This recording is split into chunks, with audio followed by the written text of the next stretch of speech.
Hi y'all, my name is Mike Peace and I'm passionate about wood turning. Mostly I share tips, tricks, and techniques, but today we're going to do something a bit different.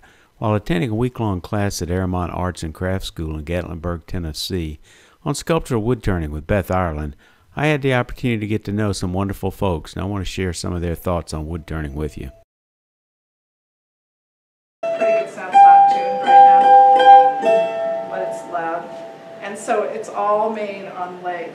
So as we work, we're not just thinking about what is this, like what the hell, what good is this? Like we're not thinking about that. We're always thinking about how could we apply it to something that interests us. Like how could this be utilized to make something that we want to make. All right, so I just brought that to show you. Okay, Haley, tell me a little bit about how long you've been turning. Almost 2 years now. Okay, and what got you interested in wood turning? I met the club that I'm currently in now at the fair and saw them, went to a meeting, and was hooked ever since.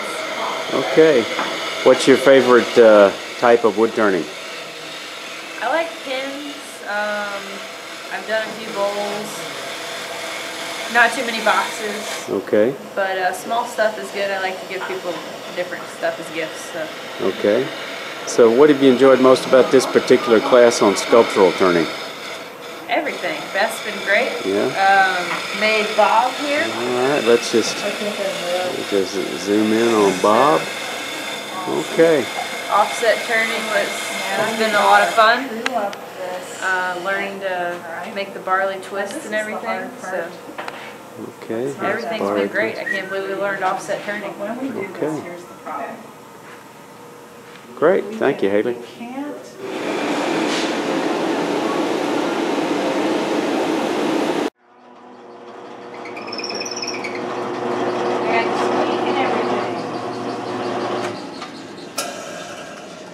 Well, Christina, what got you interested in wood turning?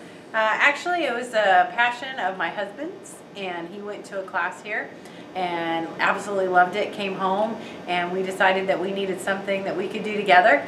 And so we came to one of the community classes and just kind of fell in love with it as well. So. How cool is that? Y'all have to fight over the lathe? We do, because we only have one. And so a lot of times I'll be like, hey, can you go grab something real quick? And I'll jump on and I'll get doing it. So what kind of things do you enjoy turning most? He's been really getting into like some pins, and being such a novice, it's pretty much just putting the wood in there and testing different kinds of woods and saying, okay, if I cut it this way, what's it going to do? And if I cut it that way, and really getting to know the basics of what different types of wood do. And so like when it comes to projects, my daughter's always like, hey, make me something. I'm like, here, it's a stick. I made you a stick. And so I think as a beginner that's really kind of getting down into the nitty gritty. And what do you enjoy the most about wood turning? I think it's the rhythm of it, of getting in and getting back close to nature. I think a lot of us have evolved to where we don't get our hands dirty as much. And so, you know, if something happens in this world, are my kids going to be able to not go to YouTube and learn how to change a tire? And so when we can get in and do those things that started our country out and started some of that artisan and really get to be able to pass that on to them, it helps them be a more rounded individual. So. Okay, thank you very much for sharing. Absolutely.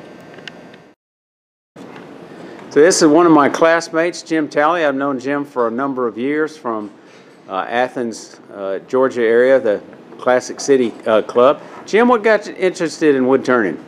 Actually, my father did way back in the day, early 70s. He was a Finnish carpenter. You remember what that is. And I turned handles for him for a long time out of Osage orange, hammer handles and chisel handles. Yeah. So. And what do you enjoy most about wood turning? It's a toss-up between the camaraderie of the other turners and the process of making something and being somewhat creative. It's nice to be turn a bowl, turn a bowl, turn a bowl, but it's nice every now and then to turn an oblong bowl or a bowl that's got a big knot hole in the side of it, or just something that's kind of out of the ordinary. If you want ordinary, go to Walmart. If you want something, buy a something from a turner, and you get a part of a soul. Yeah. You get a part of the piece of the person doing it. Okay. Thank you, Jim. Appreciate you sharing. All right. No problem. All right. This is Denise, one of my fellow students. Denise, what got you interested in wood turning? Well, I'm making reproductions, kind of contemporary reproductions of medieval and Renaissance altars for one line of my work. I'm not technically a woodworker, I'm an artist. And I work in a lot of different media, and I had run out of a source to buy the specific type of milled objects I was looking for and molding, so I'd have to make them myself. And I had to make them fully dimensional because I was working in relief. And I wanted to work entirely 3D with pillars, specifically, and interesting type of arched tops, which you can only do on a lathe.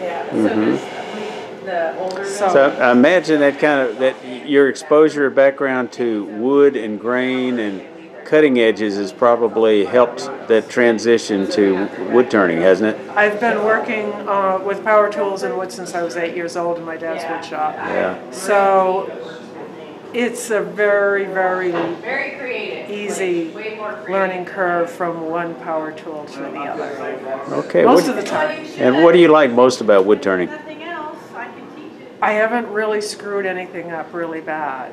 You know, there's a few dings, and I'm working in pairs, and so maybe the millimeters are off a little bit, but when they're in the finished frame, they won't be next to each other, so no one will know they'll be like that far apart, so nobody will notice like that inset is like 1/8 of an inch lower than the one on the other side. Yeah, and I guess it might be worthwhile asking the question, so how long have you been wood turning? Since Monday, and today is Thursday. Okay. But I had a really good teacher. Yeah. Okay, let's take a quick glance at some of your turnings. Yes.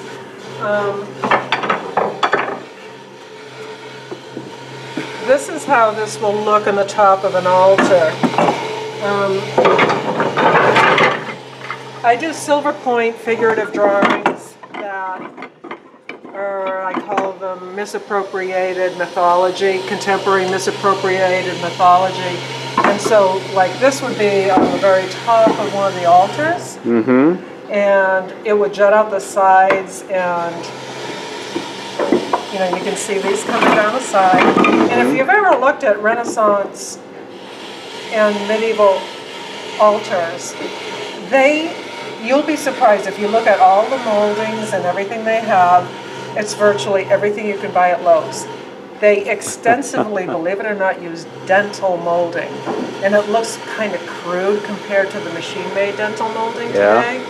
But they've got dental molding everywhere, all of these altars that went into the Catholic Church. Wow. And so, of course, there will be a base, and I do these deep frames where I router in the grooves to put the plexiglass that covers the finished piece. Since it's cut paper and they're in layers inside the frame.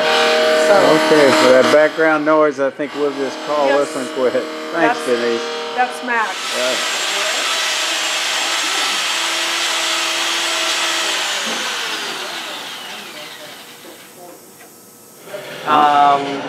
Yeah, my name is Max. I come from New York. I teach a foundations woodworking class at a design school in Manhattan, in addition to managing their wood shop full-time. I've been turning for about 6 months now. I only did very little of it when I studied sculpture at School of the Art Institute of Chicago, but yeah. Okay, so I imagine it's a fairly easy transition then from your background wood to wood turning. Yeah, it was. It wasn't as bad as I thought it was going to be when I took my first class here at Arrowmont about 6 months ago with Bill Wallace. It was a stool making class. Okay. Which was amazing. Yeah. And what do you like most about wood turning compared to the other flat work? Well, since I studied sculpture, I'm just kind of always thinking three-dimensionally, and it just allows me to make way more interesting shapes. Also a lot quicker than like hand carving and things like that, which I do a lot of.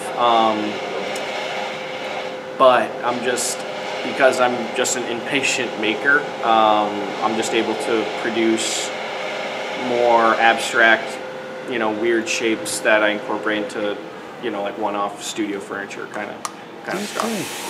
Why don't you show us the object in your hand? This is a mallet I made today. I was actually inspired by all the really cool collection of mallets they have here at Arrowmont. This is also in New York. I just don't have access to the really great weird woods that they have here. And that weird wood is? Lignum vitae. Yeah. Am I saying that right? And let's see, that came from this nasty looking log that we think has been here at the school for more than 30 years. That they were selling at a bargain, right? Yep. It was 20 bucks. Right. And it was, quite bigger too, because I just lopped this off today. Yeah. This was actually super fun to turn. There's a lot of rot in it that Beth, our teacher, was telling us about, but still able to get. Obviously, this is not the best design, but I was able to kind of play around like I like to do with shapes and stuff. And Beth was telling me about, adding these kind of shapes to kind of cradle your hand in the mallet, so your hand doesn't kind of slide around. I mean, this stuff is super heavy. This is like... It will sink in water. Yeah.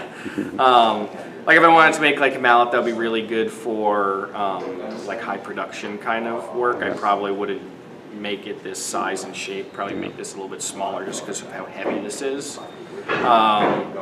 But I don't have a wooden mallet like this, and I'm probably going to use this for a pretty long time. Yeah, just cut really amazingly. It was so awesome.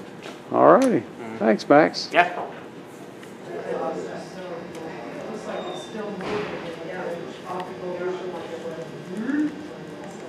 What is stuff will burn you? Okay, it's one of my fellow students, Ray Smith from Jacksonville, Florida. Ray, what got you interested in wood turning? Well, I started off making knives, and come to find out that I could buff real easy on an old wore-out lathe, and then found a pen catalog at a doctor's office one day and went from pens to small bowls to loving it, getting into it. How long you been turning? About 8 years. And what do you like most about wood turning? Well, I really am a grain, looking for the beautiful grain in a piece of wood. Even if it's a plain piece of wood, I'll try and spalt it before I turn it. And that's not too hard to do in Florida. Okay. Thank you, Ray. We're wrapping up class, and you're the last person I've had a chance to interview. Wait a minute, it's not recording. Wow. Yeah, it's recording. The last for best or best for last? Yeah, tell me a little bit about what got you interested in wood turning. When I was in grade 9, I failed shop. And I'm probably the only person in North America that year that failed it. So when I was retiring, my board put aside a fair amount of money for me to do anything. And it was a toss-up between learning to be a professional fly caster and learning to do carpentry. So I chose carpentry, and I went to Ernie Conover, who became a very good friend, and did a blanket box, shaker blanket box. The end of the first day, Ernie came to me and he said, that's cherry you're working with. It's awfully expensive. Most people measure twice, cut once. You just keep measuring and cutting. He said, so let me show you a lathe, and it was really intriguing. So that's what started it about 20 years ago. 20 years. And what do you like most about wood turning? It's so easy to center. You're there, it's a wellness thing. You're not thinking about problems from the past.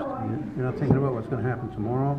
You're just thinking right now, you're hearing the sound of the turning, you're smelling the wood, you're seeing the shavings go over your shoulder, into your face, or wherever. So there's a lot of good human things in wood turning, and the product you can give to your church for a fundraiser, or go out and sell it and go on a trip. Good. Thank you, John. I appreciate that. You're welcome. All right, I'm interviewing Scarlet Rossy. She's the Rouse. Sorry, Scarlet. She's the assistant instructor helping Beth. Scarlet, how did you get interested in wood turning? I saw somebody on TV one time turning an ink pen, and I thought it was the coolest thing I'd ever seen, so I bought a lathe and some kits and bought some books and DVDs and taught myself how to turn. How long you been turning? Since 2007, so 11 years. Okay, that's the same as me. That's the same year I started turning. What kind of lathe do you turn on? I got a stubby. Okay, that's a pretty nice lathe to turn pens on. Yeah, well, I've done the bigger and better things. Yeah. So what kind of wood turning do you mostly do? Mostly I turn boxes for children that are enrolled in the Beats of Courage program. That sounds like it'd be very fulfilling. Tell us a little bit more about that. Well, I started doing that when I turned 3 boxes and carried them to the Atlanta Symposium, the National Symposium in Atlanta, Georgia in 2016. And somebody talked to me about a little boy there, and that just kind of took my heart. And then when I got home, I went to church camp with my grandchildren. There was a young man there that was going through cancer treatments, and I made him a box, and that's when I answered the call to make these boxes, and since then I've made 183. Wow, that's quite an achievement. Thank you.